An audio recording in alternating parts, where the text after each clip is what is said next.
Hello students, welcome to your chemistry class. Today we are going to discuss the limitations of octet rule.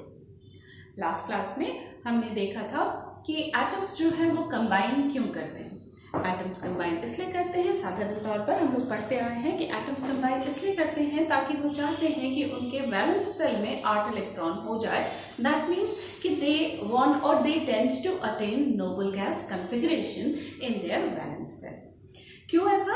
क्योंकि हमने देखा है कि noble gas reactive नहीं होते हैं, और जब सारे नोबल गैस को हम देखते हैं दैट मीन्स एक ग्रुप 18 के एलिमेंट्स को जब हम देखते हैं तो हम पाते हैं कि सभी के बाहरी कक्षा में दैट मीन्स वैलेंस सेल में 8 इलेक्ट्रॉन है.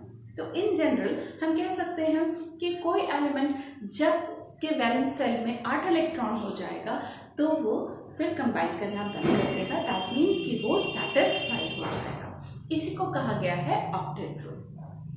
इस आधार पे कल हमने डिस्कस किया था बहुत सारे मॉलिक्यूल्स का लिविस स्ट्रक्चर. आपको हमने कुछ स्ट्रक्चर्स प्रैक्टिस करने के लिए भी दिए थे, कुछ में आपको प्रॉब्लम आया होगा. आज हम उन्हीं को डील करेंगे.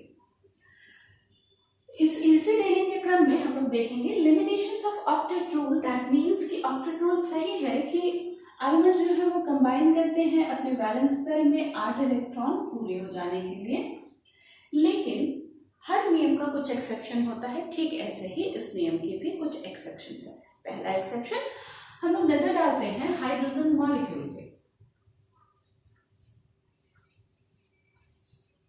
हाइड्रोजन मॉलिक्यूल, इसको आप लिखते हैं H2. कैसे बना होगा? हाइड्रोजन का एक इलेक्ट्रॉन दूसरे हाइड्रोजन के एक इलेक्ट्रॉन के साथ कंबाइन किया होगा. दैट मीन्स शेयरिंग हुई होगी इलेक्ट्रॉन की, और हाइड्रोजन के बीच में सिंगल बॉन्ड का फॉर्मेशन हुआ होगा और हाइड्रोजन बॉन्ड बना होगा. देखिए तो इस सिंगल बॉन्ड में क्या हाइड्रोजन का ऑक्टेट कंप्लीट किया इस सिंगल बॉन्ड में? नहीं, हाइड्रोजन का सिर्फ डुएट कंप्लीट होता है. क्यों? क्योंकि हाइड्रोजन अपने वैलेंस सेल में मैक्सिमम 2 इलेक्ट्रॉन रख सकता है. दैट मीन्स ऑक्टेट रूल का जो कहना है कि वैलेंस सेल में 8 इलेक्ट्रॉन होना चाहिए, ये हाइड्रोजन के साथ अप्लाई नहीं होता है. So this is an exception of octet rule. इसके साथ हम देखेंगे कुछ ऐसे एलिमेंट्स होते हैं, कुछ ऐसे मॉलिक्यूल्स होते हैं जिनमें सेंट्रल एलिमेंट या सेंट्रल एटम का ऑक्टेट कंप्लीट नहीं होता है. दैट मीन्स उसमें 8 से कम इलेक्ट्रॉन होते हैं सेंट्रल एटम के वैलेंस सेल में. एग्जाम्पल के लिए हम देखते हैं सेकेंड ड्रॉबैक हो गया या सेकेंड लिमिटेशन हो गया ऑक्टेट रूल का.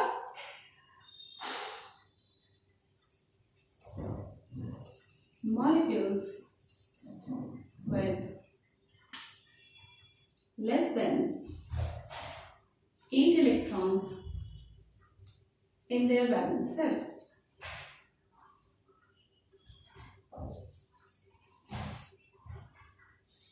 एग्जाम्पल के लिए देखेंगे BeH2. BeH2 कैसे बना होगा? बेरिलियम का atomic number 4, configuration 2 and 4. That means beryllium के आउटर मोस्ट ऑर्बिट में 2 इलेक्ट्रॉन, हाइड्रोजन के आउटर मोस्ट ऑर्बिट में 1 इलेक्ट्रॉन शेयरिंग हुई होगी.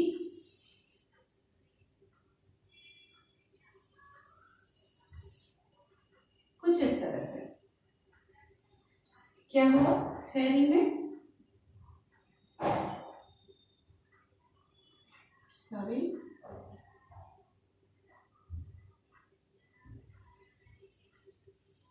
हाइड्रोजन का डुएट कंप्लीट, और बेरिलियम के आउटर मोस्ट ऑर्बिट में पहले तो उसके पास 2 इलेक्ट्रॉन था, अब उसने 2 के साथ शेयरिंग की. दैट मीन्स कुल टोटल 4 इलेक्ट्रॉन्स बेरिलियम के आउटर मोस्ट ऑर्बिट में. कोई ऑक्टेट कंप्लीट नहीं हो रहा है. यहाँ पे 8 से कम इलेक्ट्रॉन है सेंट्रल एटम के इर्द गिर्द, सेंट्रल एटम के वैलेंस सेल में. कुछ और एग्जाम्पल जैसे बोरोन ट्राइफ्लोराइड BH3. बोरोन का एटॉमिक नंबर 5, सो उसके आउटर मोस्ट ऑर्बिट में 3 इलेक्ट्रॉन होंगे. 3 हाइड्रोजन के साथ कंबाइन करेंगे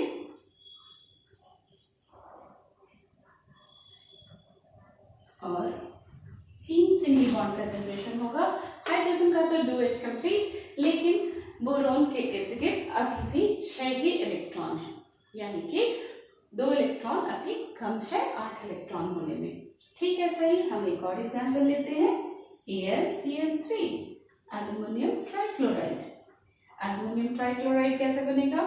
एल्यूमिनियम के आउटर मोस्ट ऑर्बिट में 3 इलेक्ट्रॉन, क्लोरीन के आउटर मोस्ट ऑर्बिट में 7,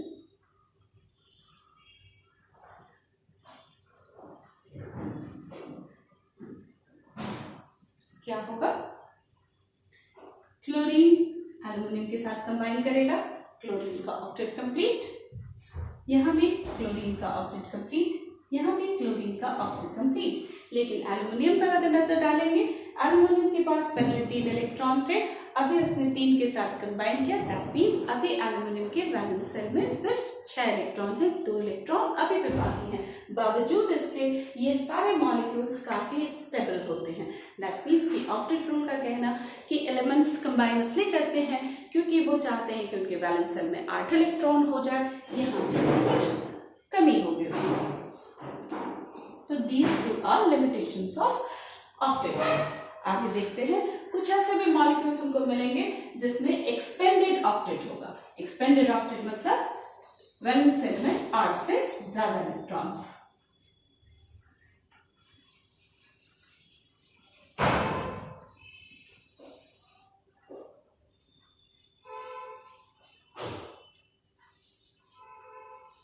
एक्सपेंडेड ऑक्टेट कैसे मॉलिक्यूल्स? वैसे मॉलिक्यूल्स जिनके वैलेंस शेल में कॉम्बिनेशन के बाद 8 से ज्यादा इलेक्ट्रॉन। कल हमने आपको एक एग्जांपल दिया था, दैट वाज PCl5। PCl5 को बना के देखा जाए कैसे बनेगा। फास्फोरस के वैलेंस शेल में 5 इलेक्ट्रॉन, फास्फोरस के वैलेंस शेल में 5 इलेक्ट्रॉन, क्योंकि फास्फोरस का एटॉमिक नंबर होता है 5। 1 2 3 4 एंड 5। क्लोरीन के पास 7 इलेक्ट्रॉन होते हैं,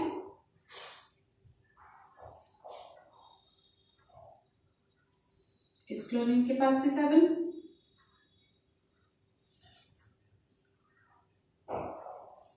यहां भी 7 इलेक्ट्रॉन्स। नाउ क्लोरीन का octet complete, octet complete, octet complete, octet complete और ऑक्टेट कंप्लीट। क्लोरीन का हर जगह ऑक्टेट कंप्लीट हुआ। फास्फोरस का कंडीशन क्या? फास्फोरस के पास पहले 5 इलेक्ट्रॉन थे, अब की 10 इलेक्ट्रॉन हो गए। दैट मींस फास्फोरस के आउटर मोस्ट ऑर्बिट में अब 8 से ज्यादा इलेक्ट्रॉन है। This is known as expanded octet. ये मॉलिक्यूल भी बहुत स्टेबल होता है। तो ऐसा कहना कि मॉलिक्यूल तभी स्टेबल होगा जब सारे एटम्स का ऑक्टेट कंप्लीट होगा, कुछ हद तक गलत है। कुछ और एग्जांपल देख लें। जैसे कल हमने एक और एग्जांपल आपको दिया था, SF6। SF6 का कंडीशन क्या? Similarly 1 2 3 4 5 and 6। सल्फर के आउटर मोस्ट ऑर्बिट में 6 इलेक्ट्रॉन होते हैं, जो 6 फ्लोरीन के साथ कंबाइन करेंगे। फ्लोरीन के आउटर मोस्ट ऑर्बिट में 7 इलेक्ट्रॉन होते हैं, ये आपको पता है। ऑब्वियसली फ्लोरीन का ऑक्टेट कंप्लीट हो जाएगा हर जगह।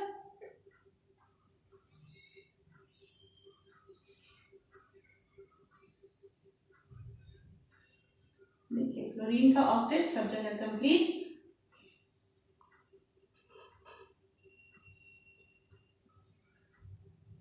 फ्लोरीन का ऑक्टेट सब जगह कंप्लीट, लेकिन सल्फर के इर्द गिर्द देखा जाए तो इसके पास पहले 6 इलेक्ट्रॉन थे, अब और 6 इलेक्ट्रॉन आ गए।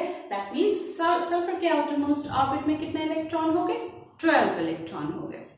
ऐसा ही एक और एग्जांपल आपको मिलेगा, आप खुद से प्रैक्टिस करके देखें। That is IF7।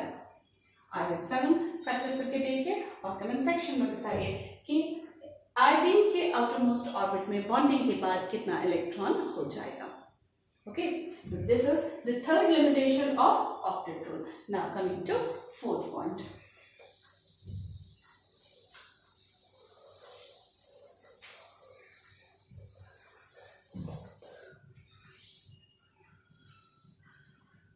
Fourth point में देखेंगे हम कि ऑक्टेट रूल जो है वो मॉलिक्यूल के स्टेट के बारे में कुछ भी नहीं डिस्कस डिस्कस करता कि मॉलिक्यूल के आउटरमोस्ट ऑर्बिट में इतने इलेक्ट्रॉन है, बाकी सारे एलिमेंट्स के एटम किस तरह से अरेंज होंगे एज स्पेस में, क्योंकि हम जानते हैं कोवेलेंट बॉन्ड जो है वो डायरेक्शनल प्रॉपर्टीज रखता है। दैट मीन्स कि बॉन्ड एक पर्टिकुलर डायरेक्शन में होगा। इसको हम आगे की क्लासेस में समझेंगे। तो ऑक्टेट रूल जो है वो बॉन्डिंग के डायरेक्शन के बारे में कुछ भी एक्सप्लेन नहीं करता है। That is the fourth limitation of octet rule, that is it does not explain anything about it does not explain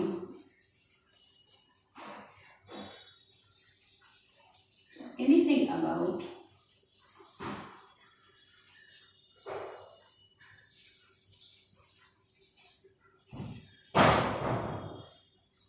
geometry or basically say or shape of the molecule.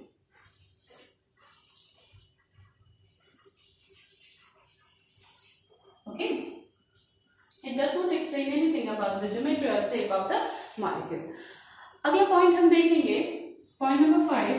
अगला point हम देखेंगे octet rule जो है वो based है इसी बात पर कि जो नोबल गैस होते हैं वो कोई कंपाउंड नहीं बनाते हैं, वो इनर्ट होते हैं, स्टेबल होते हैं। उन्हीं का कन्फिग्रेशन अटेन करने के लिए बाकी एलिमेंट्स जो है वो कंबाइन करते हैं और कंपाउंड बनाते हैं। लेकिन अब हमको पता है कि बहुत सारे ऐसे नोबल गैस हैं जिनका भी कंपाउंड बनता है। फॉर एग्जाम्पल HCF2, HCF2 ये किसका कंपाउंड है? ज़ेनॉन का। तो ज़ेनॉन ने अपना कंपाउंड बनाया फ्लोरीन के साथ। कहाँ रह गई इसकी न्यूमेरिटी? और कंपाउंड होते हैं ज़ेनॉन के HCF4, HCOF4, काफी सारे कंपाउंड होते हैं ज़ेनॉन के। रेडॉन के भी कुछ कंपाउंड होते हैं। दैट मीन्स अब नोबल गैस इनर्ट नहीं रह गए, वो भी अपने कंपाउंड बनाते हैं। ऑक्टेट रूल का बेसिस ही था कि एलिमेंट्स कंपाउंड बनाते इसलिए हैं या कॉम्बिनेशन में भाग इसलिए लेते हैं क्योंकि वो चाहते हैं कि उनके आउटरमोस्ट ऑर्बिट में 8 इलेक्ट्रॉन आ जाए। इस वजह से क्योंकि नोबल गैस के आउटरमोस्ट ऑर्बिट में 8 इलेक्ट्रॉन होता है और नोबल गैस काफी स्टेबल होते हैं।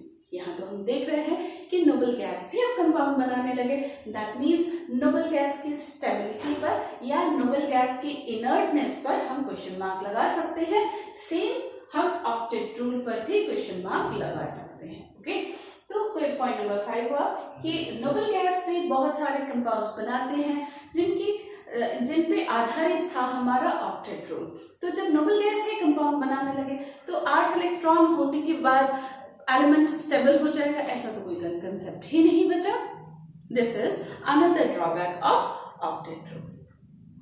अगली बात होती है कि मॉलिक्यूल्स तो बन गए, सारे मॉलिक्यूल्स बन गए। इन मॉलिक्यूल्स के जब मॉलिक्यूल बने हैं तो ऑब्वियस बात है कि ये स्टेबल होंगे तभी मॉलिक्यूल बने हैं। लेकिन इन मॉलिक्यूल की रिलेटिव स्टेबिलिटी क्या है इसके बारे में ऑक्टेट रूल कुछ नहीं कहता है। That means for example carbon dioxide ज्यादा स्टेबल है या वाटर ज्यादा स्टेबल है। कार्बन डाइऑक्साइड में कार्बन का और ऑक्सीजन का ऑक्टेट कंप्लीट है, वाटर में हाइड्रोजन का और ऑक्सीजन का ऑक्टेट कंप्लीट है। दोनों ही स्टेबल कंपाउंड है, लेकिन मोर स्टेबल कौन है ऐसा कहीं कोई बात ऑक्टेट रूल के अकॉर्डिंग नहीं किया गया है। Okay, these are the limitations of octet rule. Point number 6, octet rule does not explain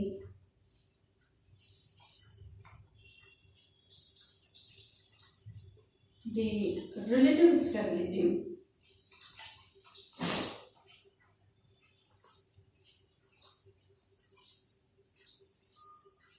of the compounds.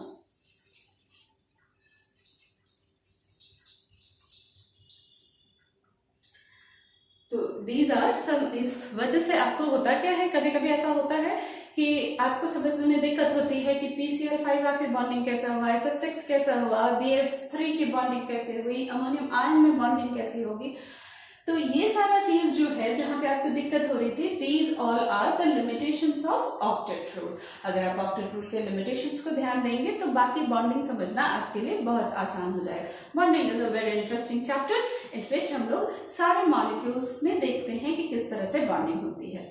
Next class में, आने वाले अपकमिंग क्लासेस में हम लोग देखेंगे कि बार बार जो चर्चा हो रही है geometry of the molecule, geometry of the molecule, what are the geometry of the molecule, उसके पहले कुछ और बेसिक चीजें सीखेंगे हम लोग। बेसिक सीखने के बाद हम शेप्स और स्ट्रक्चर पर आएंगे मॉलिक्यूल के लिए। अगर आपको वीडियो अच्छा लगा हो, कंटिन्यू करिएगा स्टडी को अपने मेरे साथ। हम पढ़ेंगे केमिस्ट्री, पढ़ेंगे नहीं समझेंगे केमिस्ट्री हमारे चैनल पे जिसका नाम है chemistry fusion family. Thanks for watching the video.